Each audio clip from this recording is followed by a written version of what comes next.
and it looked like a potato. And I refused to keep that copy. So when I think of spring, of course what comes to mind is like a good student-teacher romance, right? But also he's gonna want to kiss her cupcake. Like that's what's gonna happen.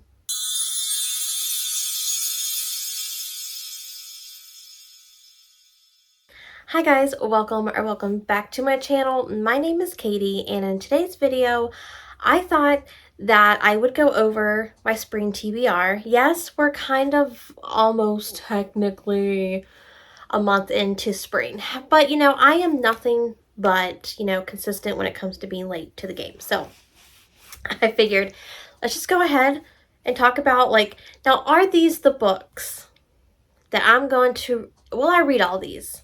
No, I will not. But these are books that are on my radar. Either they make me think of spring, or the covers make me think of spring, or they're just books that I've been dying to read that I'm like, if I don't read it now, will I ever? I don't know.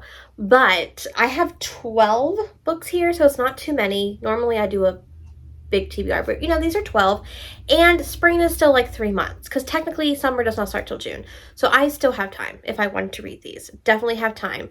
But first I'd like to show them off my little, you can't even see it because the way it is, but this is my Love Letter to Whiskey 5-year anniversary shirt, because if you're new and don't know, it's my favorite book of all time, and I did not include a Candy Steiner on this list. What am I doing?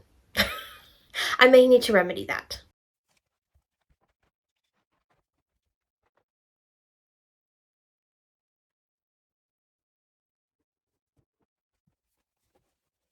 It's all fixed. I just grabbed one. We're good to go. Gotta have a Candy Steiner on this list. Don't know what I'm doing. Okay, so let's just get in to these books that maybe, possibly, who knows, might read them, might not. It'll be a surprise to all of us. TBR. So first I want to get, I'm going to talk about a book that's on my Kindle because I don't own it physically. Okay, it is called Sovereign, and it is the Sovereign Mountain series, book 1. And you know, I'm probably going to need my glasses, because you know she means business when she puts on the glasses so she can see and risk the glare, because that's just how we do things. Okay, so I have been seeing this book on a few TikToks as I'm scrolling. You know, we know my relationship with TikTok right now. So, like, I've been seeing this. I've been seeing it on Instagram as well. So I'm like, that kind of sounds good. So let me tell you a little bit about what this is about. Oh, I should tell you who wrote it. The author is Rhea Morris Edwards. So the little blurb says, Sovereign is a dual point of view, age gap, dark, high heat cowboy romance with an anti-hero MMC. It can be read as a standalone. Please check content warnings before reading. It says, set against the sweeping backdrop of northern Montana in winter, Sovereign is the perfect spicy love story for dark romance readers. Kira Garrison has never known affection from her husband. After being tricked into giving up her family ranch, she finds herself lost and miserable in an unhappy marriage. But one night she meets the arresting Gerard Sovereign, her husband's rival and the owner of the biggest cattle ranch in Montana. Sparks fly. Their chemistry is undeniable. But then tragedy strikes and Kira finds herself widowed and alone. That's not tragic. That's great, because you had chemistry with the other guy. Okay. Unprotected from her late husband's brothers, who will stop at nothing to take the land she inherited. With nowhere to go and no one to turn to, Kira finds herself at the mercy of Gerard Sovereign. He's handsome, mysterious, dangerous, and hiding secrets that will turn her world upside down, but he's also her last hope. Like, this just sounds so good! Okay, this is #1 bestseller in BDSM erotica. I'm not saying this is probably going to be a hit or a 5-star, but we're predicting it to be a 5-star, because that sounds amazing. So yeah, I've been seeing it around. It's dark, it's cowboy, which, like, I can give or take cowboy, but dark, there's something about dark romance. Just, yep, I like it. So that's definitely on my radar. Is it really even spring? No. Does that even remotely remind me of spring? No. But it doesn't matter, because this is my channel. The rules don't apply. Okay, next book. You know what does remind me of spring? And this is my brain working here. I think of baking. Don't ask me why, but like baking and like a bakery or a cafe, small town, that kind of thing reminds me of spring. So I'm like, you know what? I've had this book for a while on my shelf. So I'm like, let's pick it up. This is Baking Me Crazy by Carla Sorensen. If you have been on my channel for a while, you know the struggle it was for me to get this copy of this book, because when my sister was on my Amazon wish list, it showed this cover, but when it came, it was this cover, and it looked like a potato. And I refused to keep that copy. So I had to scour, and I found it. So, this is a love at first sight novel. I think there's 2 in this. Is there 2 in the series? I kind of feel like there's 2. I think there's 2. But again, I need my glasses on so I can read and tell you what it's about. Okay. Read the back. So, I should do that before I start these. This sounds like it's a friends to lovers. So, he has been in love with his best friend for years. Like, he knew when they met that, you know, she was the one, but she did not want to have any kind of romance or anything like that. So, they've just been friends for like 5 years. And finally, after those 5 years are up, she comes to tell him that she is ready for a relationship. However, it's not with him. It's with this guy who bought her a pickle cupcake at a bakery. And now I'm all for pickles. Like, pickles and me. Like, I love myself pickles and pickle flavored anything. But a pickle cupcake, I might have to draw the line at that. I'm not opposed to trying it, but I'm not saying it's probably going to be like the best time. But I digress. So basically, he now has to convince her that actually he's the one. He's been the one for her for a long time. So it is friends to lovers. Friends to lovers is fine. Like, I'm not opposed to friends to lovers, but it's never one that I'm like seeking out to be like, yep, that's the trope that I want to read now. But we'll give it a shot. It's not that long of a book either. So it's like, what, 200? No, it's not even 200. It's almost 200 pages, which we love for me. So, plus the cover. Just the cover. You know, oh gosh. I know some people hate men on the covers. Like, I get it. I can't remember who I watched, but they're like, ew, the man on the cover, ugh. But I'm like, yes, give me the man on the cover. Every time. Okay, these next 2 books technically are a series where like they're a duet, and I think it's Unhinge and then Unravel. Or is it Unravel and then Unhinge? I think it's this. I think it's this way. Okay. But these are Fairfax. Oh my gosh. Yes. Fairfax Mental Hospital. Fairfax Mental Health Institute. Thank you so much for reading the book, Katie. You're fantastic. Okay. So these are by Collier Reid. And basically, I don't know too much about these because I want to go in blind. But anytime we have like a character who's unreliable, I'm always interested in reading it, because you know, like, the twist is going to be like good, and also you're like, I don't want to like put these up because I don't want it to be like that. So, but like, am I reading this? Can I take it at face value? What's really going on? And I hear the twists are so good, so I just want to read these both. I haven't read anything by this author, so, but I'm excited. I just love when there's some sort of aspect you don't know if what's going on is actually true, and then you're like whiplashed. I do love myself a good shocking twist, I have to say. So they're both set in this institute, and I think each book's following a different patient. So I'm definitely excited to get to these. Okay, now, next, when I do think of, again, I don't know what those had to do with spring. But spring, okay, to me, small town, like, embodies spring and fall. And I guess you can read small town any point of the year. They really like to just, like, embrace every season. I know mine tries to. She tries. But any, like, reason for me to get to read S.J. Tilley's, I'm going to do it. So I have I can't remember, the Darling series. There are 2 books in these. We've got Smoky Darling and we've got Latte Darling. I do know this one is an age gap because look at that silver fox on the cover. And he's tatted. The tatted silver fox, okay? But I think they're both set in a cafe type setting. Like, it's That's because, you know, the names of them are like, well, this is Latte Darling. I don't know what Smoky Darling has to do with cafe, but I'm just going by what I think. So it says, I fell in love with Beckett when I was 7. He broke my heart when I was 15. When I was 18, I promised myself I'd forget about him, and I did for a dozen years. But now he's back home. He's in Darling Lake. Oh, it's the name of the town. That makes sense. Okay. And I don't know if I should give in to the temptation swirling between us or run the other way. Oh, you're going to give in, girl. She's going to give in, and we know she's going to give in. It's going to be a good time. It's going to be a good spicy time because we got SJ Tilly, okay? So this sounds like it's a second chance. She was my brother's best friend's little sister. Wait. I got to do some calculating. She was my brother's best friend's little sister. What? So wait. So my sister's best friend's little... I got to do it like this or I'm not going to... Okay, so I have a sister. She has a best friend. And they're little, okay. I got you now. Sorry. I literally had to do the math because I did not understand how that, okay. Okay. Our age difference was too great. Oh, okay. Okay, there's an age gap. But I don't think it's as big as this one. Okay. Either way, they both sound really, really good. So this is like a brother's best friend's little sister. Whew, the math was not mathing for me on this one.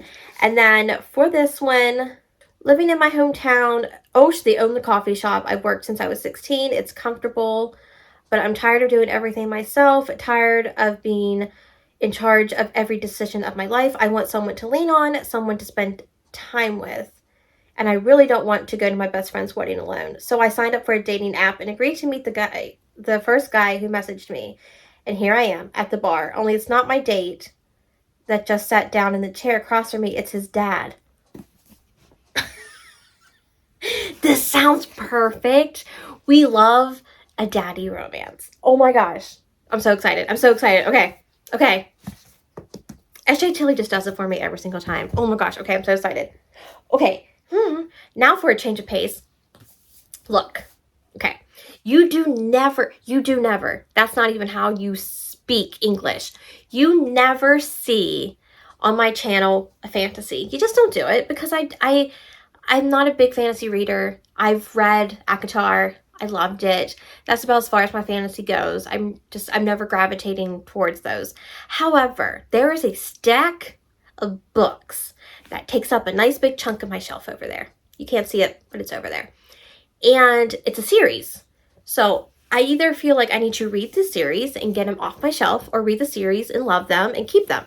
So I feel like a journey needs to be made on this channel. And I hope that you'll stick with me on this journey.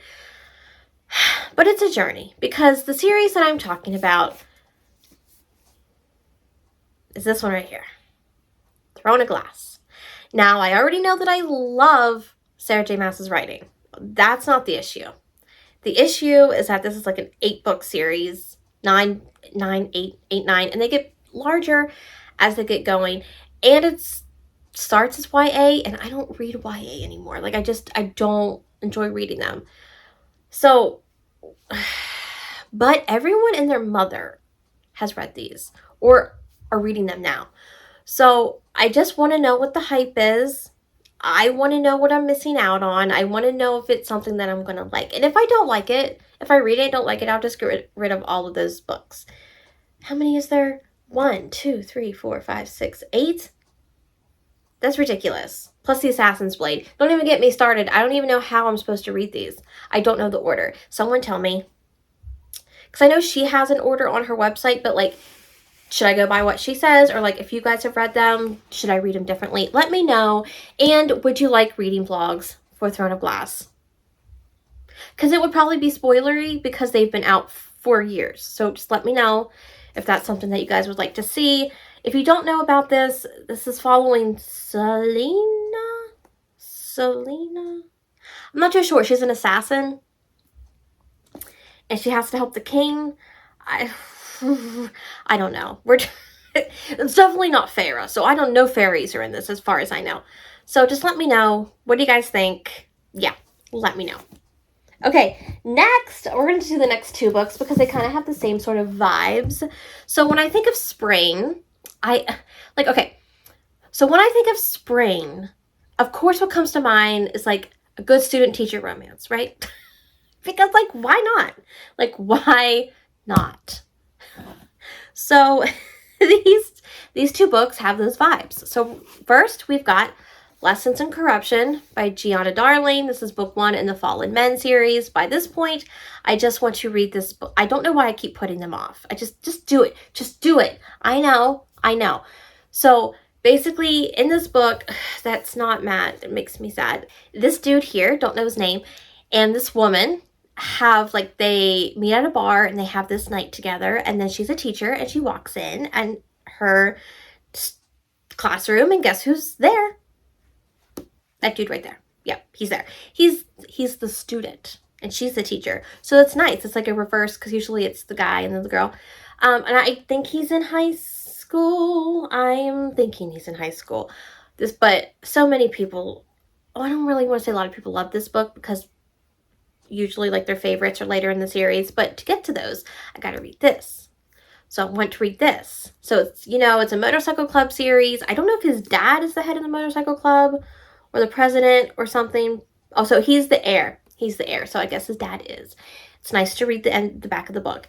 So I'm just going to do it. You know what? We just got to do it. Just like, shut up and do it. That's just what I'm going to have to say to myself. And then the second book that I have here, I'm thinking this is a student-teacher romance. I could be completely wrong now. Okay. Sounds like it is. So I was right. So this one is Loving Mr. Daniels by Brittany Cherry. Now also this cover gives me spring vibes, which is another reason why I picked it. Okay. But this says that this girl she arrives in Edgewood, Wisconsin. She goes to a bar and she hears this guy playing this music, and I guess they kind of connect. And then she starts her senior year in her new school, and she wasn't prepared to see the man who played the music in the bar as her teacher. So, interesting. We love good taboo is just a thing that I enjoy. I don't know why, but I do. And I do like Brittany Cherry's writing, so I know that like that's not an issue. So let's just see how what her take is on like a student-teacher romance. And then from there, okay, so I think every book that this author has written. I just have not read them yet. And she just came out with a new book that I just got from Book of the Month.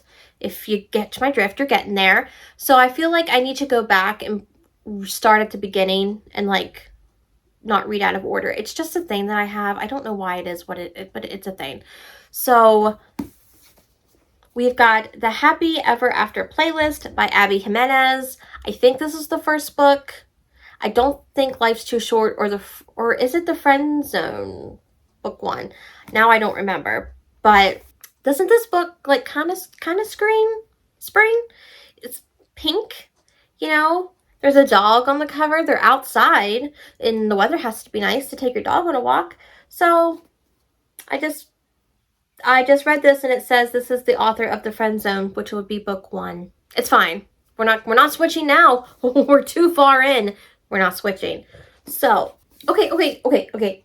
This sounds cute. Plus the dog is a character in the book because you can't just put a dog on the cover and be like, here you are, animal lovers, here's an animal, and then not include it in the book. So basically this woman, she lost her fiance and she finds this dog and he's got an owner, but like she tries to text the owner, he's not responding. So she's like, well, I'm just going to keep the dog. And then finally after weeks of unanswered texts, Tucker's owner reaches out. He happens to be a musician on tour in Australia. And she's like, I don't know if this guy loves this dog as much as I do, so I'm not just going to hand him back over.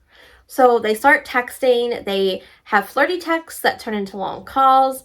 And they can't deny that there's a connection. So that sounds cute. It sounds cute. And he's a musician.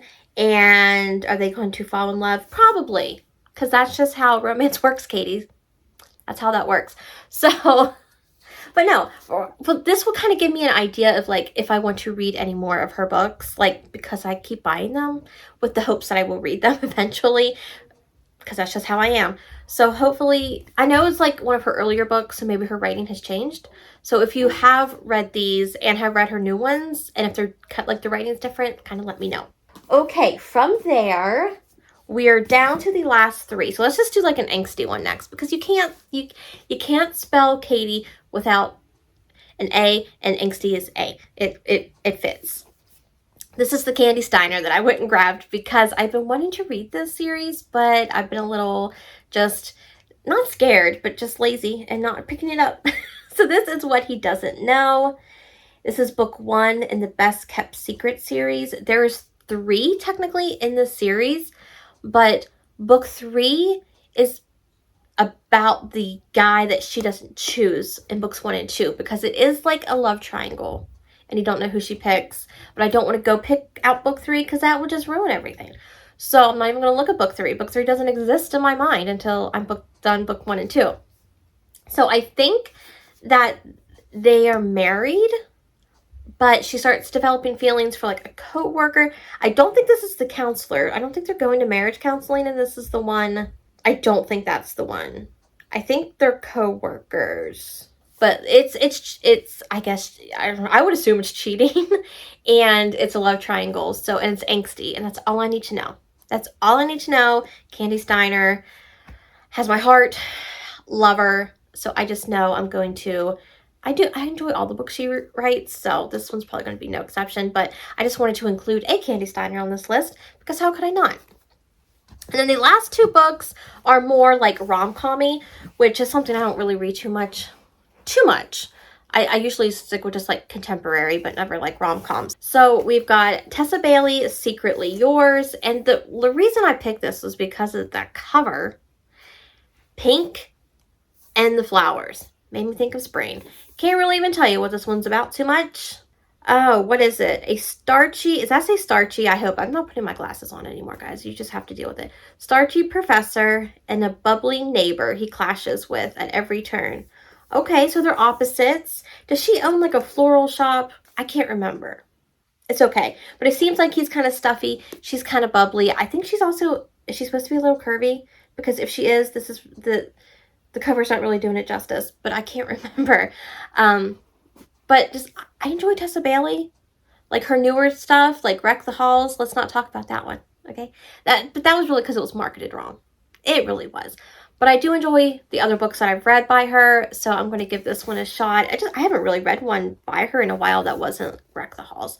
So let's just see. Some people don't enjoy this one as much as the second one. You know what? That's them. This is me. I could be different. And then the last book that I have on my list is about a bakery. I don't know what it is. Spring, bakery, baked goods. Makes me think of like flowers as cupcakes. I don't know. We've got Kiss My Cupcake by Helena Hunting or Helena Hunting. I think it's Helena. I want to say Helena because it's a pretty name. So basically what happens is this girl owns a bakery, and this guy, he starts, is it a winery or like a, oh, it's some sort of, oh, it's an axe, right? Yeah, it's like an axe throw. You know those places where you can go and throw axes? So he starts that right beside her bakery, and I think like at some point maybe she wanted to like buy that and like expand, but she can't now. So they're rivals, but also he's gonna want to kiss her cupcake. Like that's what's gonna happen, you know. Innuendos all the time. But I've just heard good things. I haven't read anything by Helena Hunting, so I figured let's start with a cute little rom-com. It says, he's sugar, she's spice, the perfect mix or a recipe for disaster. Probably going to be the perfect mix because it's a romance. Booyah. Okay, so those are all the books that are on my radar for the next 3 months. You know, like if I were to pick like a TBR prompt from my TBR, hopefully maybe some of those will fit. If not, I might just squeeze them in here or there. But they've been sitting and staring at me from my shelves for a while that, you know, and it was just like, it's time to like take me off the shelf, dust me off, give me a little spotlight. So hopefully you guys enjoyed this. Let me know down below what you guys plan on reading for the spring. You know, do you do like a themed TBR like us booktubers do, or you're just like, no, we're normal and we just read what we want to read? But if you want to leave me an emoji to let me know that you were here instead, leave me any flower emoji because spring and flowers, and it just goes together. Yep. I hope you guys enjoyed this video. If you did, be sure to give it a thumbs up. And if you're new here, please consider subscribing. I'm so close to 1,000. It's killing me. It's killing me. It's been a long journey, but I've enjoyed it, and I just thank everyone who has subscribed. It's really mean a lot to me. My social media is linked down below. As always, my Goodreads, my Instagram, that dang TikTok. It's a thing. It's an ordeal. I'm trying. It's a process. But I hope you guys are having a great day or evening, and I will see you all in the next one. Bye, guys.